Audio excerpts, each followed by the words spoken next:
యాదాద్రి భువనగిరి జిల్లా ఆలేరు గురుకుల సాంఘిక సంక్షేమ హాస్టల్ను బీఆర్ఎస్ నేత ఆర్ఎస్ ప్రవీణ్ కుమార్ సందర్శించారు. ఈ సందర్భంగా హాస్టల్లో విద్యార్థులు ఎదుర్కొంటున్న సమస్యలను ఆయన అడిగి తెలుసుకున్నారు. రాష్ట్ర వ్యాప్తంగా కేటీఆర్ పిలుపు మేరకు బీఆర్ఎస్పీ ఆధ్వర్యంలో గురుకుల బాట కార్యక్రమం నిర్వహిస్తున్నామని ఆర్ఎస్ ప్రవీణ్ కుమార్ తెలిపారు.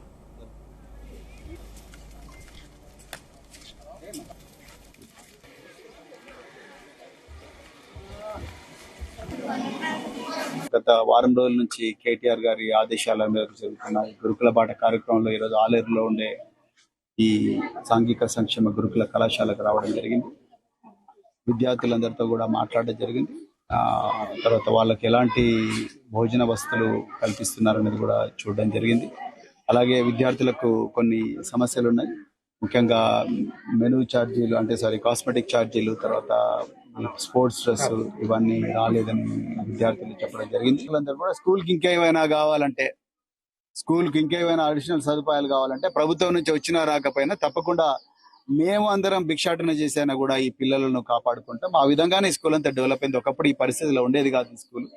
ఇలా రకరకాల లోకల్ నాయకులు వీళ్ళందరూ కూడా వచ్చి ఈ స్కూల్ కు వాళ్ళు తోచినంత సాయం చేసిండ్రు. ఆ విధంగానే ఇట్లా వచ్చింది. సో ఇక్కడ ఉన్న స్థానిక నాయకులందరూ కూడా ఈ స్కూల్ ఇంకా మా ఓన్ బిడ్డగా మేము కాపాడుకుంటాం, మా సొంత ఇంటిగా కాపాడుకుంటాం అనే ఒక సౌహృద్భావపూరితమైన వాతావరణంలో ఉంది. ప్రభుత్వానికి ఒకటే రిక్వెస్ట్ చేస్తున్నాం, మా బీఆర్ఎస్పీ తరఫున, అదేవిధంగా బీఆర్ఎస్ పార్టీ తరఫున రాజకీయాలకు అతీతంగా ఈ గురుకుల పాఠశాలను కూడా కాపాడుకోవాల్సిన అవసరం ఉన్నది.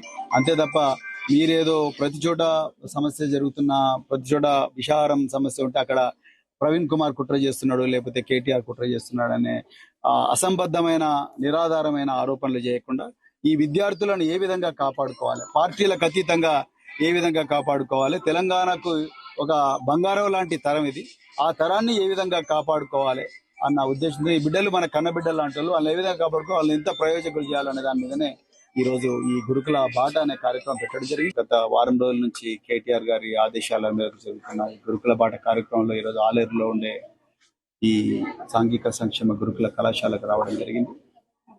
విద్యార్థులందరితో కూడా మాట్లాడడం జరిగింది. తర్వాత వాళ్ళకి ఎలాంటి భోజన వసతులు కల్పిస్తున్నారనేది కూడా చూడడం జరిగింది. అలాగే విద్యార్థులకు కొన్ని సమస్యలు ఉన్నాయి. ముఖ్యంగా మెనూ ఛార్జీలు కాస్మెటిక్ ఛార్జీలు, తర్వాత స్పోర్ట్స్ డ్రెస్ ఇవన్నీ రాలేదని విద్యార్థులు చెప్పడం జరిగింది. వాళ్ళందరూ కూడా స్కూల్కి ఇంకేమైనా కావాలంటే